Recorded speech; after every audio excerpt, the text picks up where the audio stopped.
या कुन्देन्दुतुषारहारधवला या शुभ्रवस्त्रावृता या वीणावरदण्डमण्डितकरा या श्वेतपद्मासना या ब्रह्माण्डशङ्करप्रभृतिर्देवैः सदा वन्दिता सा मां पातु सरस्वती भगवती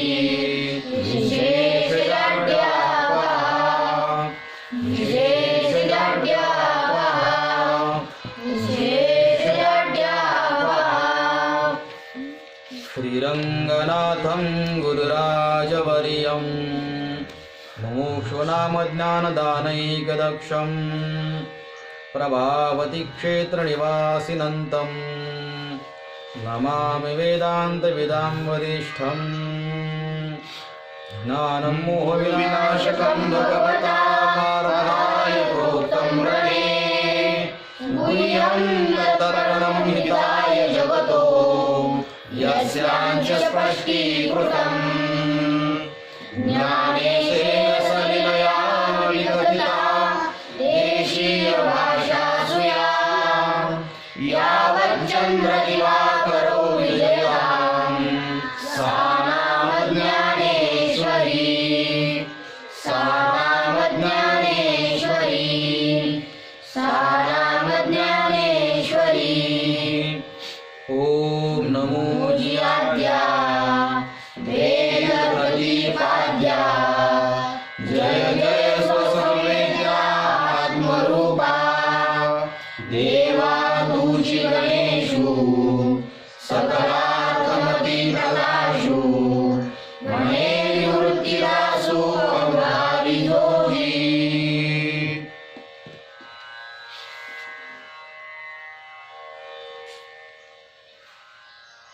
आपण आत्तापर्यंत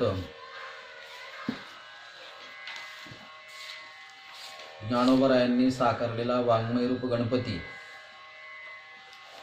त्या वाङ्मय रूप गणपतीच्या हातामध्ये दात आहे, तो स्वभावता खंडित आहे। तेच बौद्ध मत जसं सहज खंडित आहे, ते खंडित बौद्ध मत,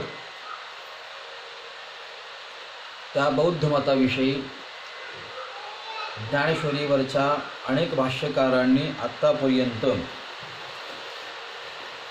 बौद्ध दर्शनाचा उल्लेख केला त्या ठिकाणी। पण गणेश भगवान परमात्म्याच्या शरीराच्या ठिकाणी वेद पुराण इतिहास आदी वैदिक वाङ्मयाचीच उपमा दिलेली आहे। जी वैदिक वाङ्मय आहेत त्या वैदिक वाङ्मयाचीच उपमा दिलेली आहे। म्हणून गणेशाच्या 6 हातांनी जी 6 वैदिक दर्शन आहेत त्या वैदिक दर्शनांचाच या ठिकाणी आपल्याला अंतर्भाव करायचा किंवा त्या दर्शनांचीच उपमा घेतली पाहिजे। खरं तर आता वैदिक दर्शन काय आणि अवैदिक दर्शन काय हा विषय आपला होऊन गेलेला आहे। खरं तर माऊलींनी अमृतानुभव नावाच्या ग्रंथामध्ये या बौद्ध मताचं खंडन चांगल्या प्रकारे केले। ज्ञानाज्ञान भेदकथन असं जे प्रकरण आहे, त्या ज्ञानाज्ञान भेदकथन प्रकरणामध्ये ज्ञानोबरायांनी वर्णन केलं की ते बौद्ध मत कसं खंडित आहे। शून्य सिद्धांत बोधू कवणे सत्ता होय सिद्धू नसता हा अपवादू वस्तूसी जो। याच्यावरती बराच उहापोह आपला पाठीमागे झाला, पण तरी सुद्धा काही नाही काही नसणं असा जो शून्यवादाचा सिद्धांत आहे, थोडंसं सूक्ष्म रीतीने आपण पाहायला गेलं तर पाहायचं म्हटलं तर काही नाही असा शून्यवादाचा सिद्धांत आहे।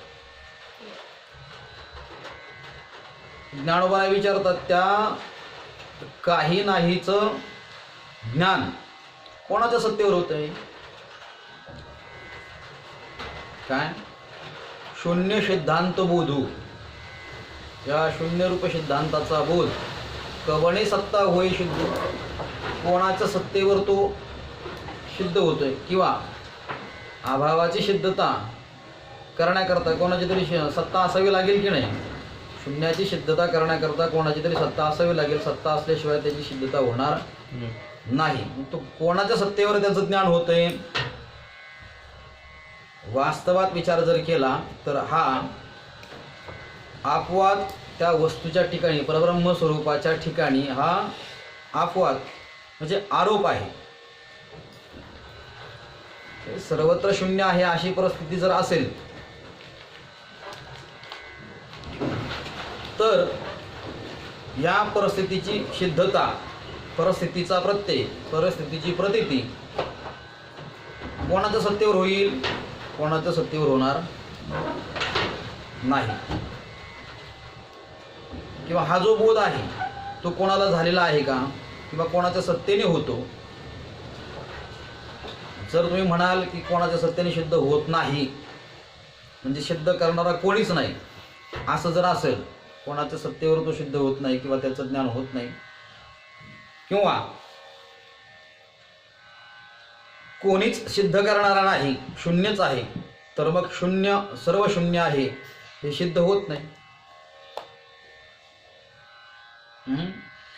सर्व शून्य आहे हे सिद्ध जर होत नाही आणि जर म्हणाल की सर्व शून्य आहे हे पाहणारा कोणीतरी आहे तर सर्व शून्य पाहणारा शून्याहून भिन्न आहे हे सिद्ध होऊन शून्यवादाचा भंग होईल. कोणीतरी आहे असं जर तुम्ही म्हणाल तर शून्यावरून कोणीतरी भिन्न आहे असं जर झालं तर त्या शून्यवाद जो तुम्ही स्वीकारलेला आहे, अभावरूपता जी स्वीकारलेली आहे, मग दुसरा आहे ना, दुसरा आहे या म्हणण्याने तुमचा जो शून्यवाद स्वीकारलेला आहे तो शून्यवाद तो भंग होईल. असा विषय आपला झालेला आहे. त्याच्याकरता पूरक व व्याध दृष्टांत ज्ञानोबरायांनी त्या अमृतानुभवामध्ये चांगले देत. मालविता दिवे, मालविते जरी मालवे,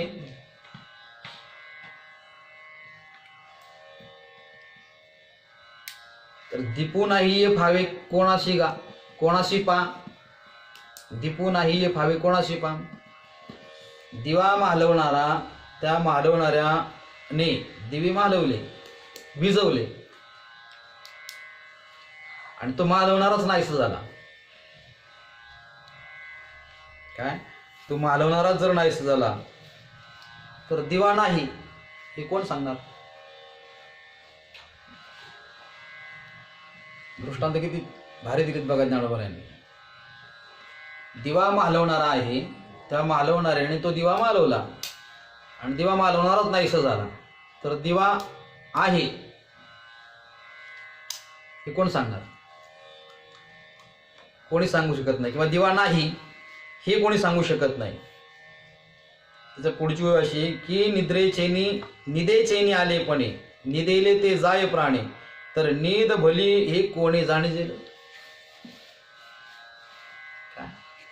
झोप आली, झोप आलेल्या माणसाने झोप घेतली, झोपला तो आणि तो झोपेतच गतप्राण झाला. तो झोपेतच गतप्राण झाला.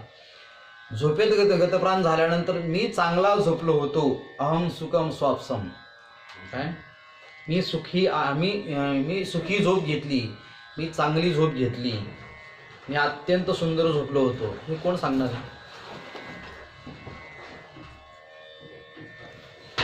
तसं सिद्धांताची ओवी तैसे असणे का नसणे हे काहीच माणूसवाणे, नसोनी असणे ठाई ठाऊ. असणं आणि नसणं हे परमात्म्याविषयी काहीच मानण्यासारखं नाही. असणं आणि नसणं हे परमात्म्याविषयी काहीच मानण्यासारखं नसून तो असणे रूपाने आपल्या त्या सत्स्वरूपाच्या ठिकाणी आहे तसाच आहे. कसा आहे? आहे तसाच आहे. त्यात कशाही प्रकारचा बदल नाही. जसा आहे तसा तो आहे. याच्यामध्ये शून्यवादाचं परिपूर्ण पद्धतीने ज्ञानोबराय खंडन करतात. मग सहजे सत्कार वादू तो पद्म करू वरदू धर्मप्रतिष्ठा तो सिद्धू अभय असतू. ही मला वाटतं आपली धर्मप्रतिष्ठा जो अभय हात आहे धर्मप्रतिष्ठारूप जो अभय हात आहे, तो अभय हात जो आहे तो धर्मप्रतिष्ठेचा जो हात आहे, काय ज्याच्याने जीवन जगणं निहित होईल अशा प्रकारची जो अभय देणारा जो कर आहे, तो धर्मप्रतिष्ठारूप 6वा हात आहे. कसा आहे तो? धर्मप्रतिष्ठारूप 6वा हात. म्हणजे ज्याच्याने जीवाचं जगणं सुखकारक होईल, समाधानयुक्त होईल अशा प्रकारचं संपूर्ण विहित वचन म्हणजे अभय हस्त. गणपतीचं वर्णन चालले बरं का आपलं. आपण सगळा गणपती ज्ञानोबरांनी वाङ्मय रूपरेख काढलेला सगळा गणपती इथपर्यंत पोहोचलोय. हाताचं वर्णन आता चालू आहे की नाही. अभय हात, अभयदान देणारा, भीतीमुक्त करणारा, भयमुक्त करणारा असा अभय हस्त, वेद पुराणांतर्गत असलेला धर्मप्रतिष्ठेचा, धर्मस्थापनेचा जो सर्वत्र धर्माला आधार असलेला संपूर्ण तो अभय हस्त होय. धर्मप्रतिष्ठा ज्याच्याद्वारे होते किंवा धर्माला आधार असलेला धर्मस्थापना होते अशा प्रकारचा तो अभय हस्त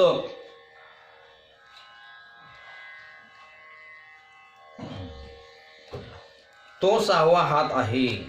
काय? तो 6वा हात आहे. कालही आपण धर्मप्रतिष्ठा करणारा किंवा धर्माला आधार असलेला असाच अर्थ आपण पाहिलेला आहे.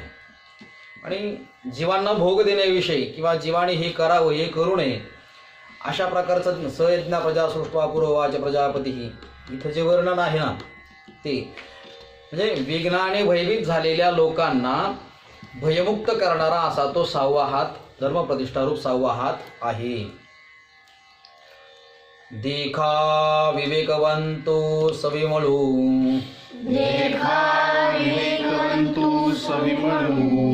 तोची शुंडा दंडू सरळू, जेथ परमानंदू केवळू महासुखाचा,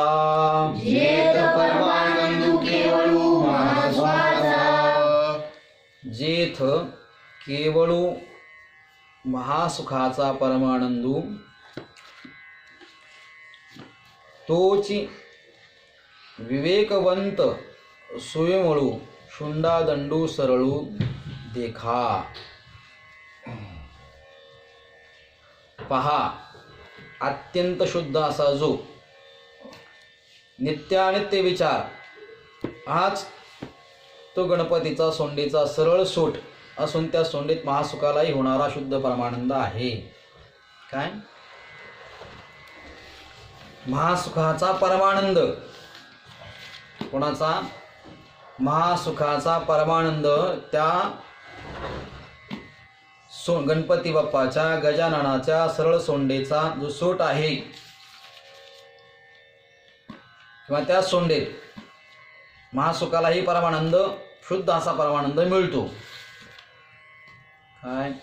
ज्या ठिकाणी केवळ दुःख संबंध रहित, उपाधिरहित महान ब्रह्मसुखाचा नित्य निरतिशय आनंद असून, कसा? दुःख संबंध रहित, उपाधिरहित महान ब्रह्मसुखाचा नित्य निरतिशय आनंद, कसा? नित्य निरतिशय आनंद असून सरळ अतिनिर्मळ. कसा आहे? सरळ अतिनिर्मळ आणि असं जड दुःखात्मक प्रपंच असार असून सच्चित सुखात्मक ब्रह्म सारभूत आहे. सच्चित सुखात्मक ब्रह्म सारभूत आहे असा सारासार विचार हीच कोणी त्या गणपतीची, त्या गजाननाची लांब सोंड आहे. नित्यानित्य विचार, सारासार विचार, सरळ निर्मळ शुद्ध असा जो विचार आहे, तीच त्या भगवान गणेशाची सरळ लांब सोंड आहे. विवेकवंत शब्दाचा अर्थ काय? गुणदोष विवेचक. विवेकवंत म्हणजे काय? गुणदोष विवेचक.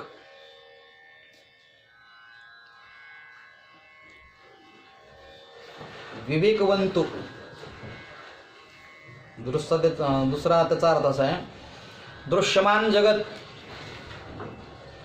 तथा अदृश्य आत्म्यामध्ये भेद करण्याची जी शक्ती, विवेक म्हणजे विचार, काय आत्मा अनात्म विचार,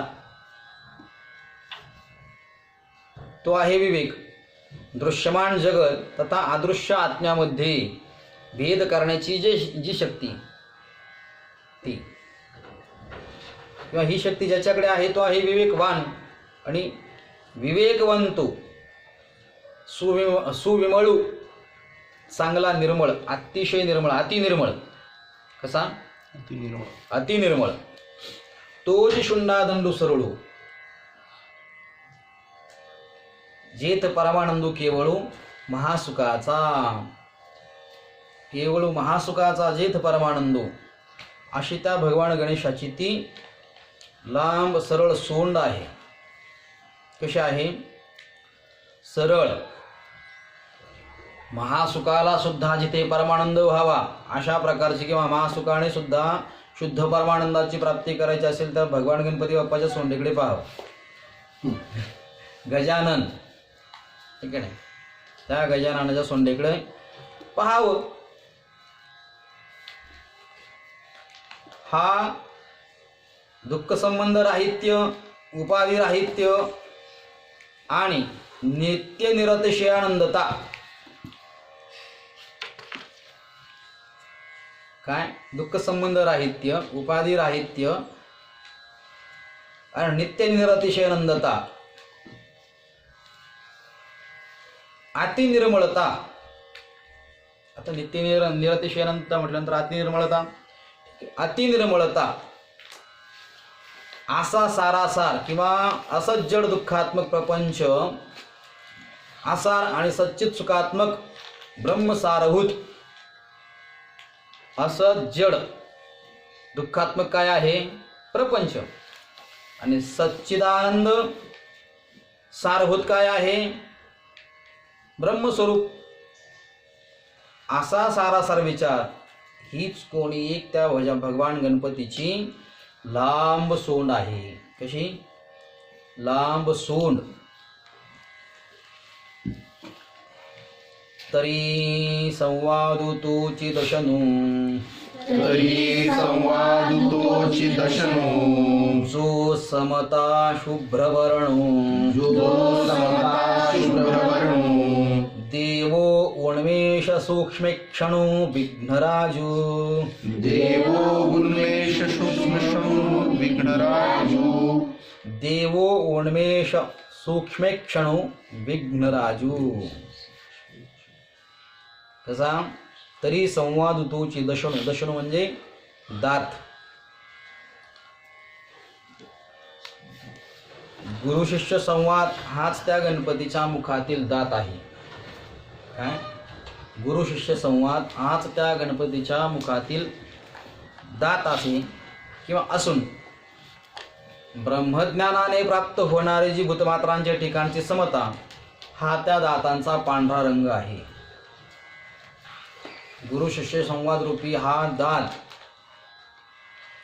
आणि ब्रह्मज्ञानाने प्राप्त होणारी भूतमात्रांच्या ठिकाणची समता, सारखेपणा हा त्या दाताचा पांढरा रंग आहे. काय? हा त्या दाताचा पांढरा रंग आहे. आणि उन्मेष स्वयंप्रकाश हेच त्याचे सूक्ष्म आणि तेजस्वी डोळे असलेला, स्वयंप्रकाश असलेला, तेजस्वी डोळे असलेला हा देव सर्व विघ्नांचा नाश करणारा राजा आहे. विघ्नराज, सर्व विघ्नांचा नाश करणारा असा तो राजा आहे. काय? तरी संवाद तोची दशणू. बघा अन्वय, जो समता शुभ्र वर्णू, तरी संवादू तोची दशणू, विघ्नराजू उन्मेष सूक्ष्म क्षणू देवो. काय? देवो उन्मेष सूक्ष्म क्षणो विघ्नराजू. संवादू, संवादू शब्दाचा अर्थ अजूनही करता येईल आपल्याला. निरनिराळ्या मतामतातील विरोध परिहार पूर्वक. संवादू शब्दाचा अर्थ निरनिराळ्या मतातील विरोध परिहारपूर्वक तत्वनिर्णयास उपकारक असा जो उत्तम वाद, तत्वनिर्णयास उपकारक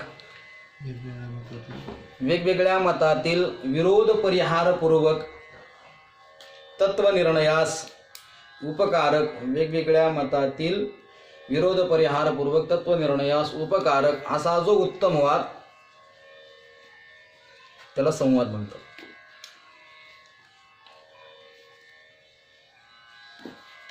आणि ज्याच्यामध्ये समता आहे, कसं आहे, समता अत्यंत निपक्षपातीपणा त्याच्यामध्ये असला पाहिजे, पक्षपातीपणा नसला पाहिजे असा समतारूप शुभ्रवर्ण म्हणजे पांढरा रंग. कसा?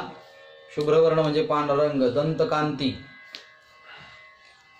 अतिशय लखलखीत,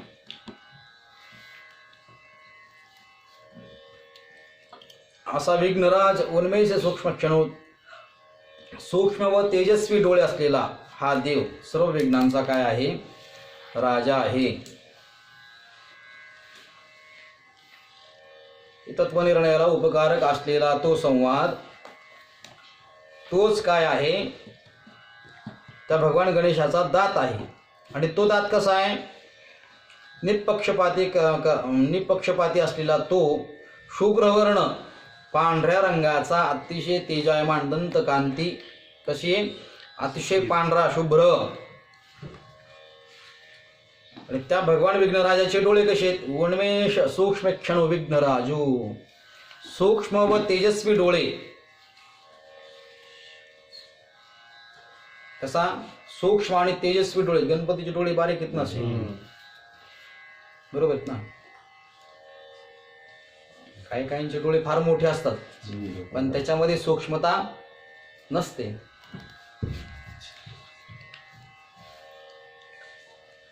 असा सूक्ष्म अतिशय व्यापक तेजस्वी डोळे असलेला सर्व विघ्नांचा नाश करणारा हा विघ्नराज आहे. हा विघ्नराज आहे. म्हणजे याच्यामध्ये गणपतीच्या दाताचंही वर्णन झालं आणि डोळ्याचंही वर्णन झालं. डोळे कसे आहेत? सूक्ष्म आणि तेजस्वी. कसे? सूक्ष्म आणि तेजस्वी. आणि दात कसा आहे? समता शुभ्र वर्णू. पण तो दात कोणता? तत्वनिर्णयास उपकारक असलेला उत्तम वादरूपी, म्हणजे उत्तम संवाद रूपी दात. संवाद रूपी दात. कसा? उत्तम संवाद रूपी दात, तत्वनिर्णयाला उपकारक असलेला तो कसा आहे? समता शुभ्र वर्णू. आणि त्या भगवान गणपती बाप्पाचे डोळे कशा आहेत? सूक्ष्म आणि तेजस्वी डोळे. तो विघ्नांचा राजा आहे, म्हणून त्याला सारतो, विघ्नांचा नाश करणारा तो राजा आहे विघ्नराज. सा विघ्नराज. मज अवगमलिया दोन्ही, मीमांसा श्रवणस्थानी, बोध मदामृतमुनी अली सेविती,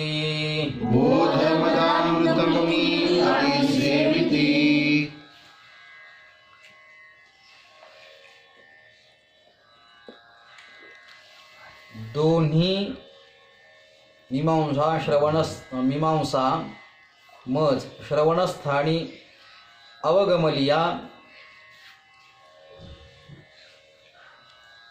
मुनी आली बोधामृत सेविती. कसं?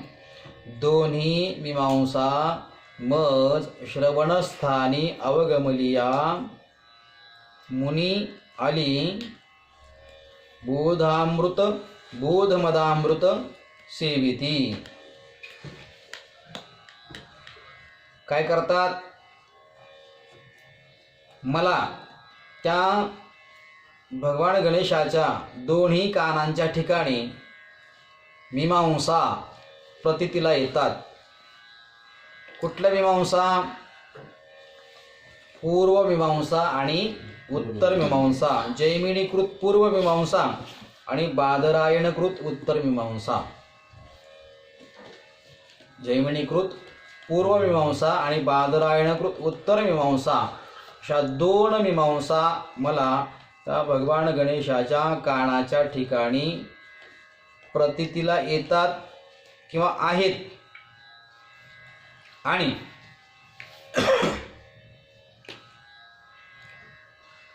त्या मीमांसेमध्ये जे बोधरूपी अमृत आहे, त्या बोधरूपी अमृताचं हे मुनिरूपी भ्रमर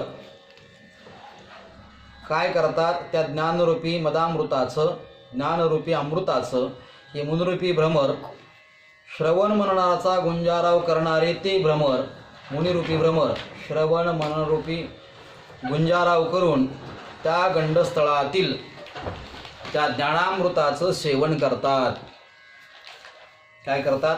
ज्ञानामृताचं सेवन करतात. मीमांसा, मीमांसा शब्दाचा अर्थ गहन विचार, चिकित्सा, परीक्षा किंवा परीक्षण. मीमांसा शब्दाचा अर्थ असा केला तर होईल.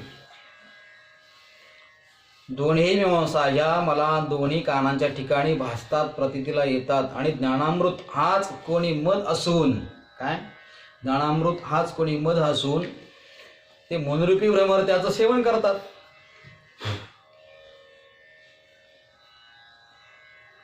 कोणाचं? त्या मीमांसेमध्ये असलेले ज्ञानामृतारूपी मध, त्या ज्ञानामृतरूपी मधाचं सेवन कोण करतात? हे मुनिरूपी भ्रमर.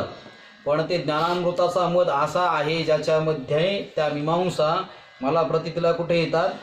त्या भगवान गणेशाच्या कानाच्या ठिकाणी. वाङ्मयरूप जो गणपती ज्ञानोबरायांच्या कल्पनेतला आहे, त्या गणपतीचे जे दोन्ही कान आहेत म्हणजे कोण आहेत? ज्ञानोबरायांच्या दृष्टीने दोन मीमांसा, उत्तर मीमांसा आणि पूर्व मीमांसा, या दोन्ही मीमांसेमध्ये असलेलं ज्ञानामृतरूपी मध, बोधामरूपी तो जो मध आहे, तो मध श्रवण मननाच्या द्वारे किंवा श्रवण मननरूपी गुंजाराव करणारे हे जे मुनिरूपी भ्रमर आहेत, ते त्या ज्ञानामृताचं, बोधामृताचं सेवन करतायत.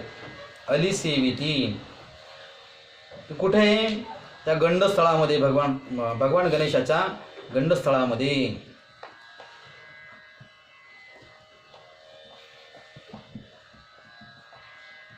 प्रमेय प्रबाल सुप्रभ, प्रमेय प्रबाल सुप्रभ, द्वैताद्वैततेची निकुंभ, द्वैताद्वैततेची निकुंभ, सरिसेपणे एकवटतैभ, सरिसेपणे एकवटतैभ, मस्तकावरी, मस्तकावरी.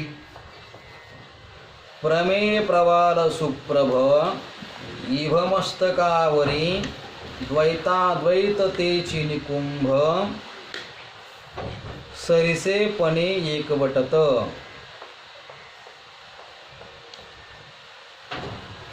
काय?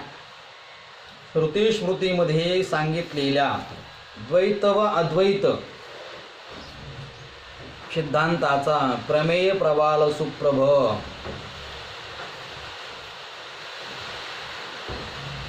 श्रुती स्मृतीत सांगितलेल्या द्वैत व अद्वैत सिद्धांताचा वेद तात्पर्य विषयभूत स्वयंप्रकाश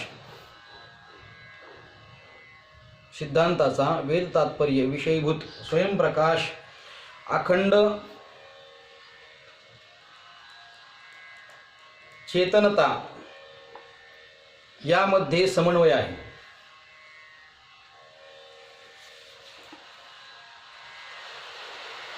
याचीच ती तुल्यबळे करून एकत्र राहणारी द्वैताद्वैत रूप गंडस्थळे द्योतक आहेत. काय? गंडस्थळे काय आहेत? द्योतक आहेत. कशाची?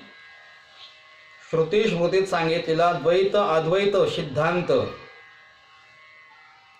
किंवा त्या सिद्धांताचं वेद तात्पर्य विषयभूत स्वयंप्रकाश अखंड चेतनता किंवा चैतन्याचा जो अखंड आहे, अखंडता आहे, त्याच्यामध्ये समन्वय आहे.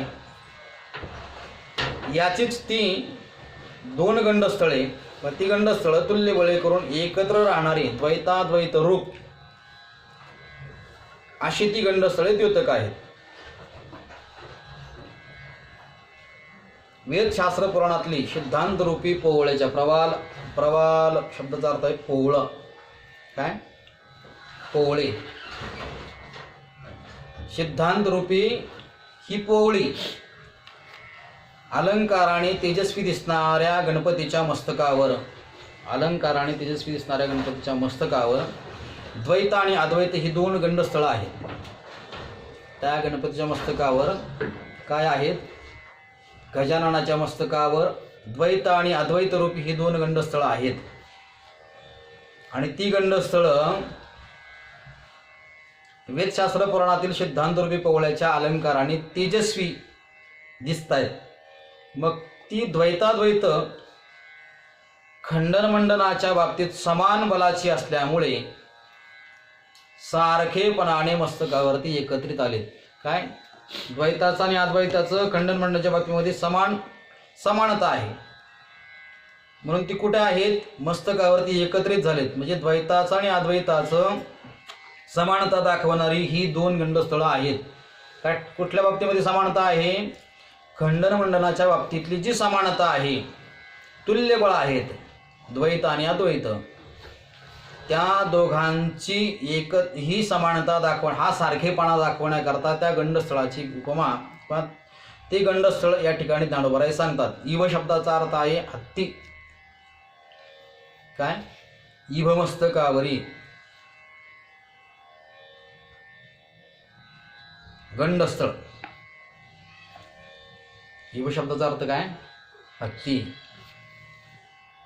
सुप्रभ शब्दाचा अर्थ काय आहे? सतेज. प्रवाळ शब्दाचा अर्थ आहे पोवळा आणि प्रमेय शब्दाचा अर्थ सिद्धांत. सिद्धांत रूपी पोवळे कसे? सतेज. ते सतेज तेजस्वी दिसणारे ते अलंकार पोवळा सिद्धांत रूपी ती पोवळ्याचे अलंकार हे अतिशय तेजस्वी दिसतंय. कुठे? त्या गणपतीच्या मस्तकावर. मग हे द्वैत आणि अद्वैत ही दोन गंडस्थळं आहेत, पण ही खंडन मंडनाच्या बाबतीमध्ये अतिशय समान आहेत, म्हणून त्या दोघांचा सारखेपणा दाखवण्याकरता ही मस्तकावरती एकत्रित आलेली आहेत.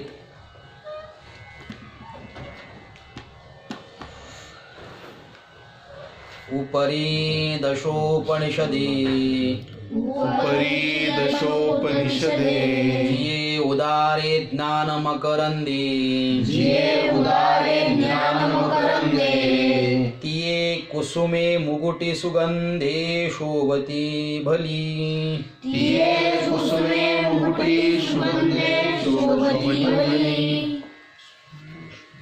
उपरी दशोपनिषदी जिये उदारे ज्ञान मकरंदे तिये कुसुमी मुगुटी सुगंधे शोभती भली. दशोपनिषदे जर पाहिली तर ती अत्यंत उदार आहेत.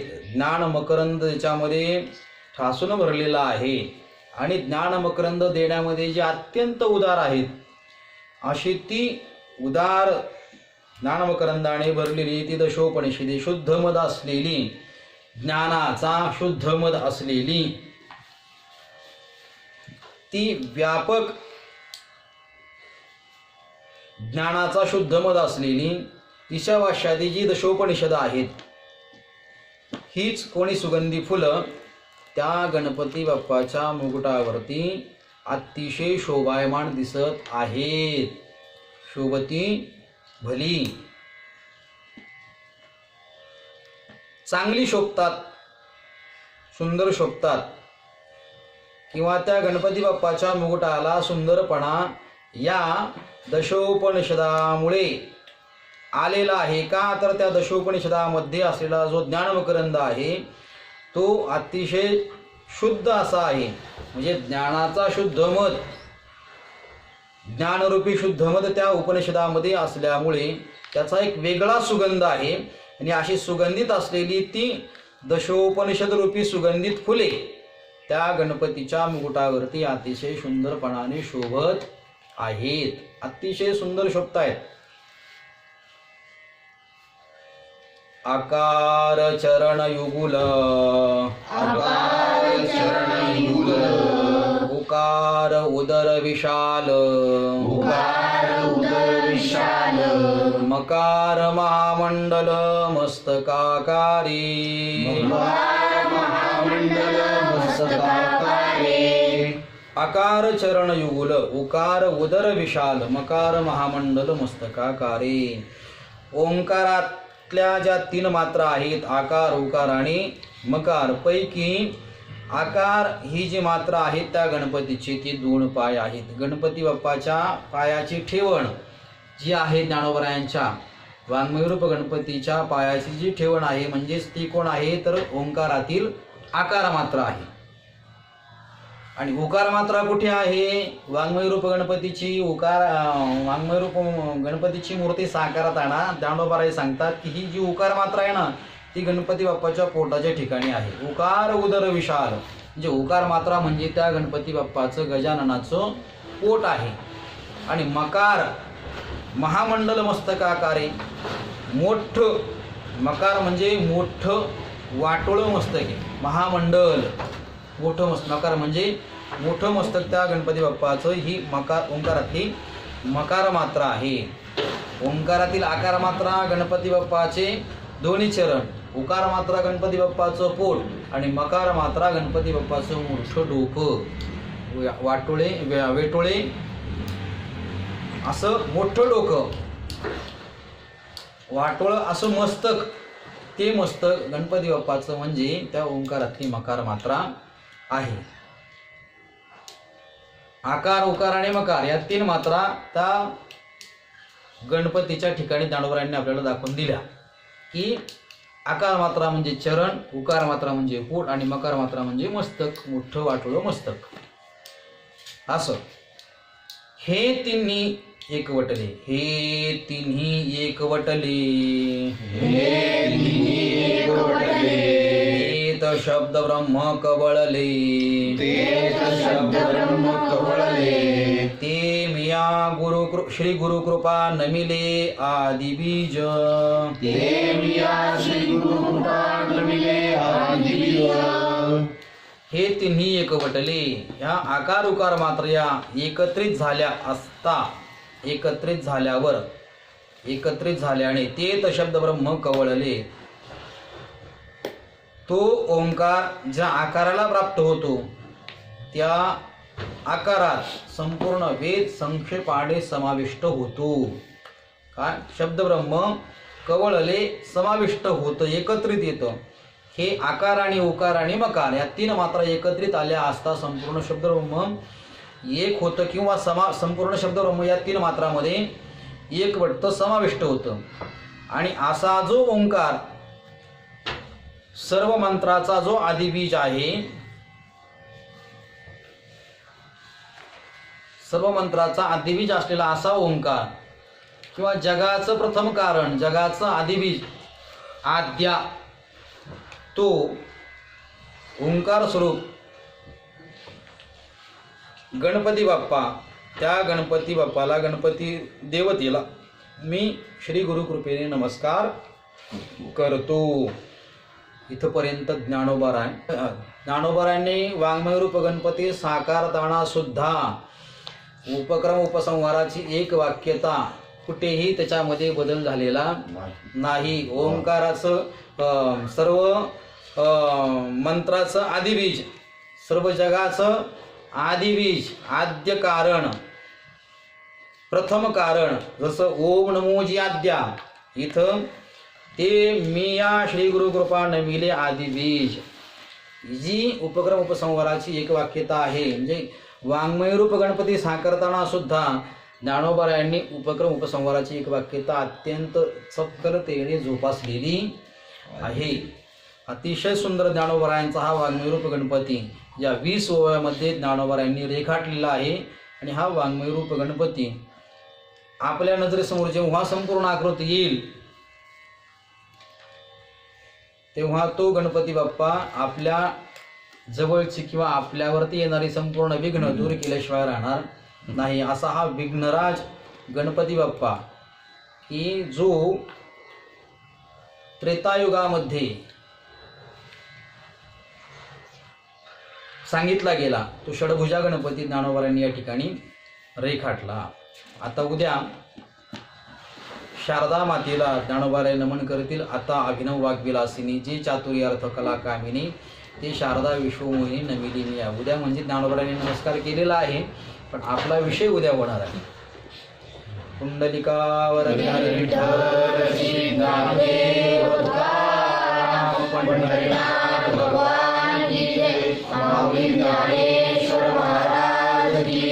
जगद्गुरु तुकाराम महाराज की जय. गुरुवर्य कुंभार गुरुजी महाराज की जय.